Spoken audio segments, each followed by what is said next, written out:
Hey everybody, welcome back to Tuckaway Pines. My name is Mackenzie and I wanted to bring you guys along today because I'm going to be showing you how to make not only a calendula oil but a calendula salve as well. So I'm going to talk about a little more about what calendula is and the benefits that we can gain from using it. So come along and I hope you guys enjoy.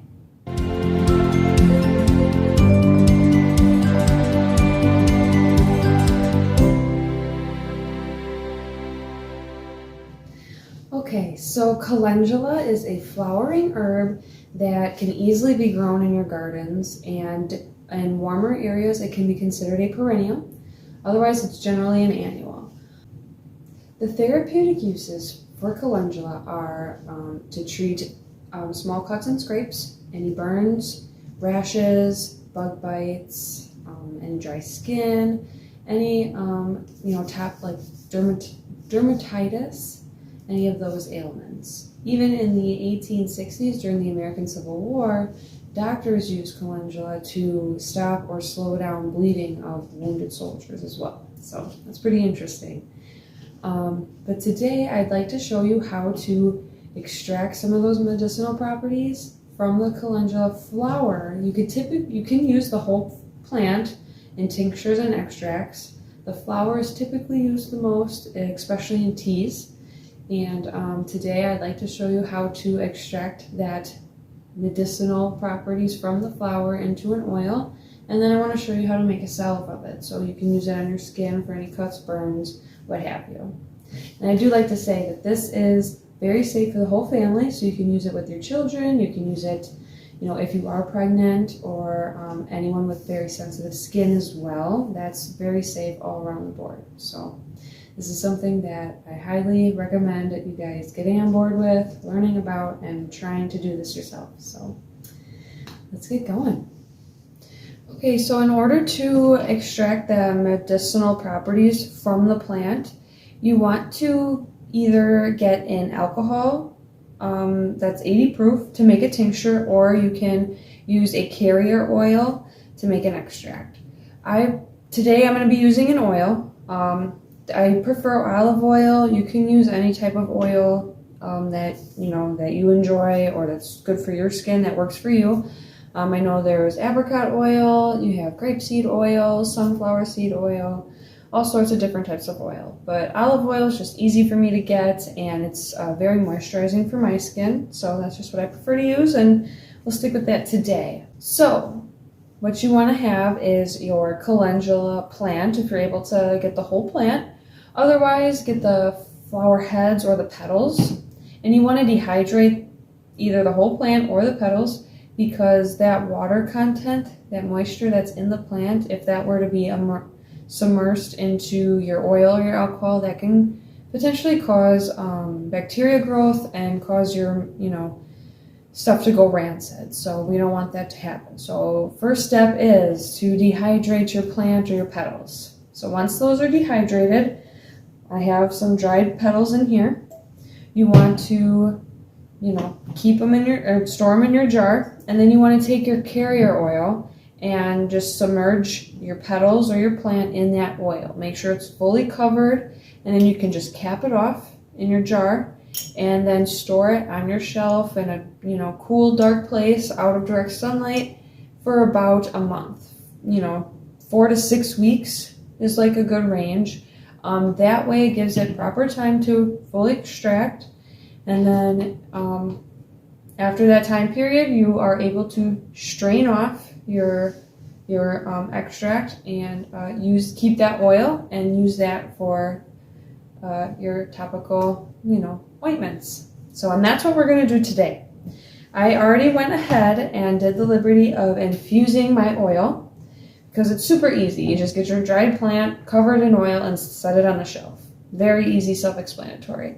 So I went ahead, and about a month ago I did that, just that, and I had it sitting actually right behind me. I have a bunch of other concoctions infusing right now. And you want to eventually, kind of just stir it as you walk by it, that way it has time to really mix and pull from all directions. So anyway, I have the oil, it's ready to go, and I'm going to show you what we're going to do next. Okay, so in order to make a Calendula Salve, you obviously need your calendula oil. I have a funnel with a cheesecloth so I can strain all the petals out and keep my oil. And then I even have some beeswax. You're going to need some beeswax, about an ounce. So typically with this recipe, and I'll leave it in the description, you want a cup of oil, an ounce of beeswax, and it's optional. You can also add in an ounce of shea butter. So that's up to you. And even you can throw in some essential oil too if you want to add in fragrance to it. So it's kind of up to you, but it's really easy. A cup of oil and an ounce of beeswax. That's, you know, your basic recipe. So, and then also on top of it, you wanted to have a double boiler. I have one going behind me, and we'll be using that to kind of mix everything together. So if you have one of those, that's cool. Otherwise, you can kind of makeshift one. You know, just have a pot of water, and then, you know, a thing to kind of go in that pot of water. So yeah, what's first step is to strain out the oil.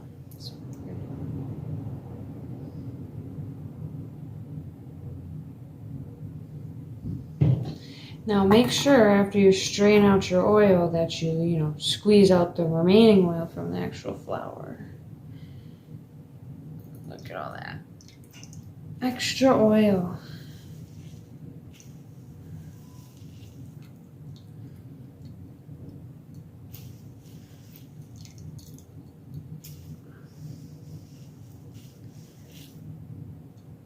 There we go. Now I'll compost the petals so they don't go to waste. Okay. Now it looks like, because with my recipe, we just want a cup of oil and then an ounce of beeswax. And it looks like we have a cup and a half. So that's pretty neat. I'll have an extra half cup I'm going to, reserve for, future salves. So when I run out, I actually have some leftover oil. Now we want to, I'm going to shred up these cubes of beeswax. These are half-ounce cubes. I have 2 of them, so that's perfect for what I need. I'm going to take a grater, and I'm just going to grate them up because it makes it easier for it to melt down when we put everything into the double boiler and infuse it together. So it'll just be better than having me to put a whole chunk in because that's just going to take a really long time for it to melt down. So you want to grate it, not shred it, but grate it, and then we'll mix everything together and put it in double boiler.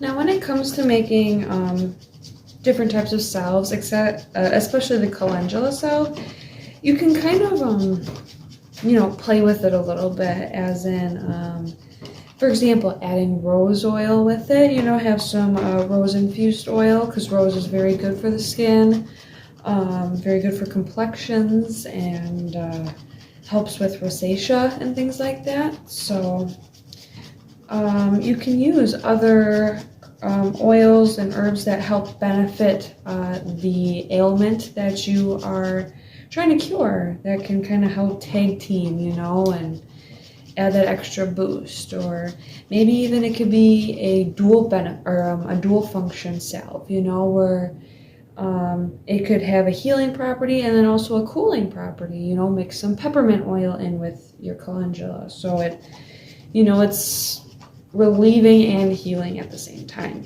So you can, expand on that and not just keep it one way or have it one function. So stuff to really look into and research, and that's actually something that I'm trying to kind of expand on as a personal thing.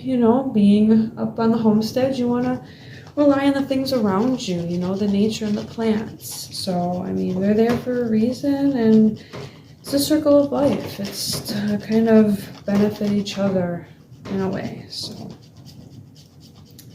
okay, I got all my beeswax grated up. Now what I'm going to do, because I have a little extra oil, I'm going to just measure off the difference and just kind of set that off to the side and save it for when I need it again. And then I'm going to mix everything into my top half of the double boiler. So I only need a cup. I have about a cup and a half, so I'm going to take out half a cup.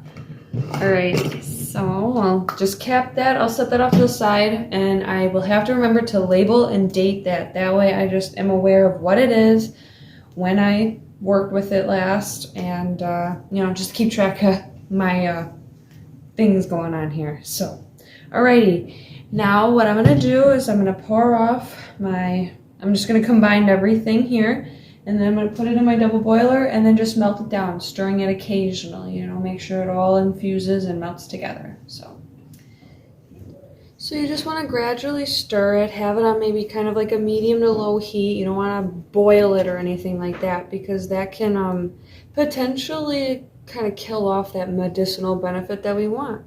So we just want to slowly just kind of melt it together. You don't want to cook it or anything like that. And then just kind of stir it gradually so everything kind of mixes well. Make sure you have all your wax and stuff inside.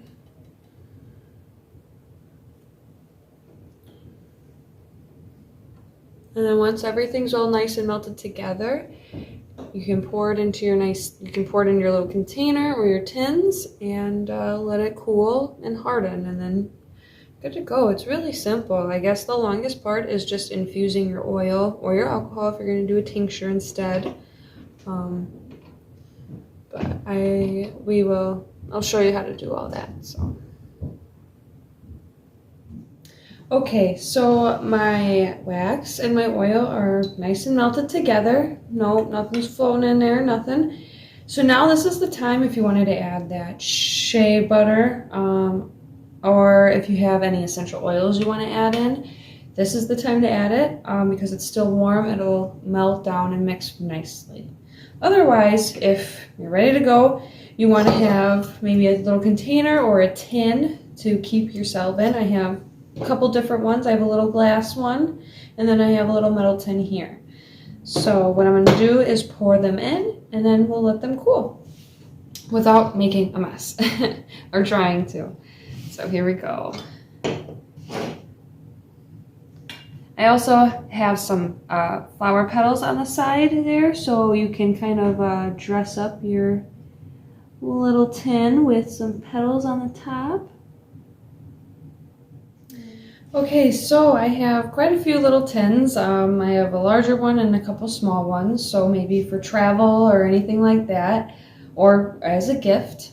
Those are always nice presents. So once they're poured, they'll cool down and harden. You can kind of see these smaller ones have hardened really well. And that's what you do. You just take it, your own body heat will kind of melt it, and then you just put it on your skin wherever you have a cut or a rash, perhaps a burn or a bug bite, and that'll help alleviate that and help it heal faster. So yeah, that's how you make calendula. You can also take the petals and kind of garnish as well. I did it with these larger ones. Kind of make it look pretty, especially if you were to gift it.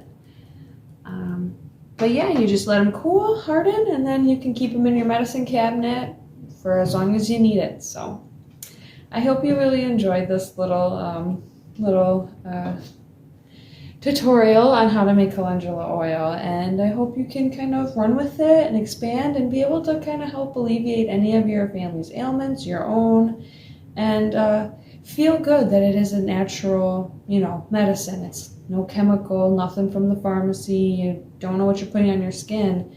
This, you know what you're putting on your skin. You know what your body is, intaking. So I hope you really enjoyed. Please subscribe and stay tuned for more fun projects here on the homestead. And please follow me on all my other social media. So hopefully you can kind of see other things that are going on here.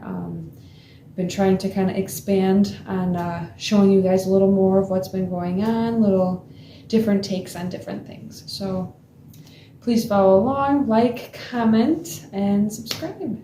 Have a great day, and thank you for taking the time of watching. Bye.